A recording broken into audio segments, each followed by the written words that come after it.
and well-being, there are also many things that we don't know yet. This is one question that we asked ourselves. Is it also the case that if I'm well connected, that I'm better able to deal with these challenges in life that I've never faced before? So if I'm going to go on a bobsleigh ride for the first time in my life, will it be good for me if I have many groups that I belong to? Yeah? And we had an opportunity to test this hypothesis by working with the British Royal Air Force, who were very interested in who are the kind of people who want to do this, first of all. This is very scary, very dangerous, and also who want to keep on doing it after they've been in bobsleigh for the first time. There's a high dropout rate, as you can imagine. These were novice athletes who went to a training camp for bobsleigh, luge, and skeleton. And we were fortunate enough to ask them the evening before they went in the bobsleigh for the first time, to ask them lots of questions, personality questionnaires, but also we asked them, to what extent do you belong to many groups? And the day of the first day, what we did is we fitted them with heart rate monitors. And for us, it was important to look at the heart rate 2 minutes before they went on the ride. It was high, but not tremendously high, while they were in the middle of the ride, and it was very high then, as you can imagine, and then again 2 minutes after they came out of the bobsleigh.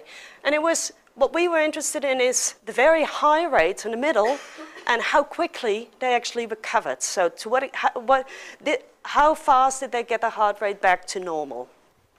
Very interestingly, we found that if people had indicated that they belonged to many groups, then they also had quicker recovery. And this relationship, I was very surprised to find this, but it was quite robust, and it was unaffected by all sorts of other things that we controlled for, like individual differences.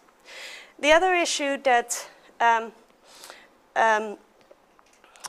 other question that we wanted to address in our research is, even though we know that there is this relationship, what is it actually that these social groups provide that is so beneficial?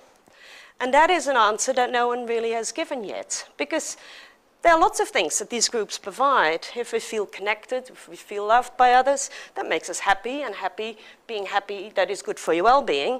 Maybe it's just individual differences in sociability, that if I'm very good at developing these connections, maybe I'm also someone who's very resilient. Or maybe it's these real sort of benefits that we get from being a member in a group. This social support, but also economic and financial support that we get from group membership. We wanted to argue that there's maybe something much more basic about being a member of a group, belonging to groups.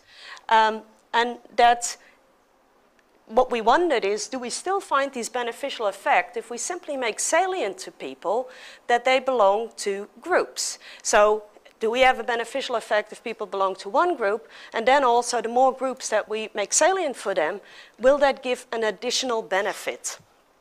We tested this in a laboratory context where we had students writing about either 1, 3, or 5 of their identities. And these were randomly sort of selected identities that, you know, write about being a student. What does it mean to you being an Australian? Yeah? Then in the second part of the study, what we presented them with was a bucket of ice cold water, and it was 0 to 2 degrees, and the request was, keep your hand down in the bucket as long as you can.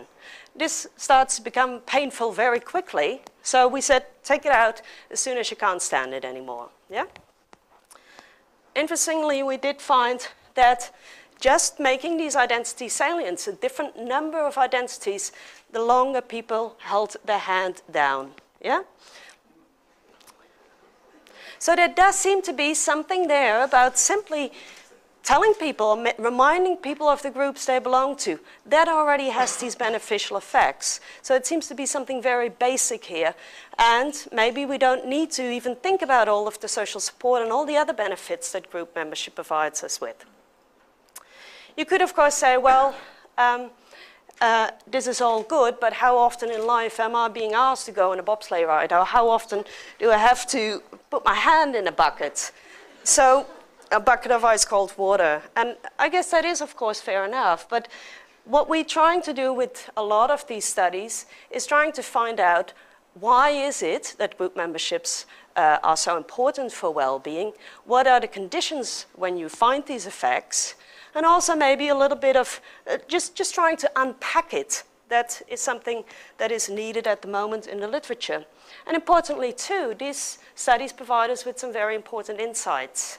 These insights are things that we use when we're actually trying to think, for instance, about interventions. What are the type of groups that we need to build to get beneficial effects? And this is just one final study that I would like to talk about very quickly, where we actually try to implement some of these insights in a real context among residents who lived in standard care or dementia care units.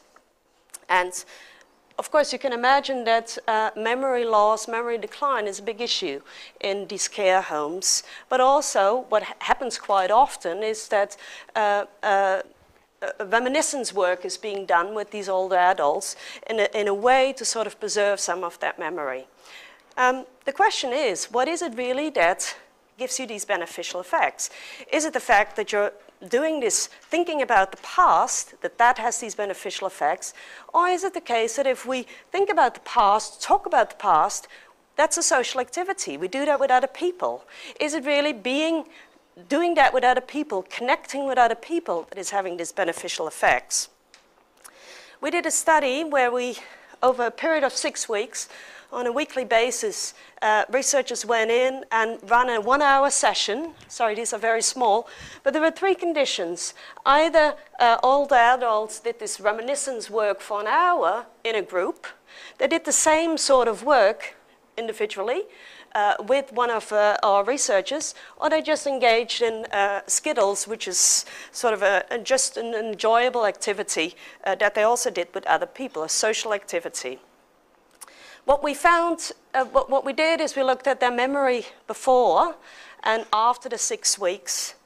And it was quite nice that we did find only the beneficial effects of this reminiscence work when they had been doing it in a group, collectively thinking about the past, and when they had been doing the reminiscence work. So you find an increase in memory here, ability compared to a condition where they did this work on their own or a control condition. So just to wrap that up, I tried to convince you that actually groups are important to well-being. Well, why is it? And I guess this comes back to a point that Kim actually started off with.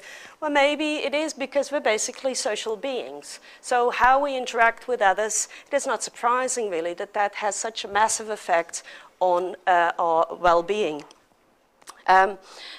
What we find in our work is that groups are a psychological resource that we can draw from in times of change, when we're confronting challenges in life. And there was also evidence that the more of these groups we have, the merrier.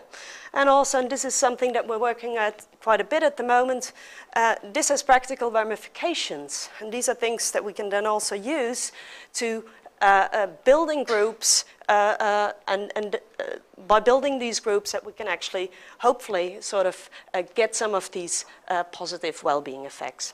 Thank you.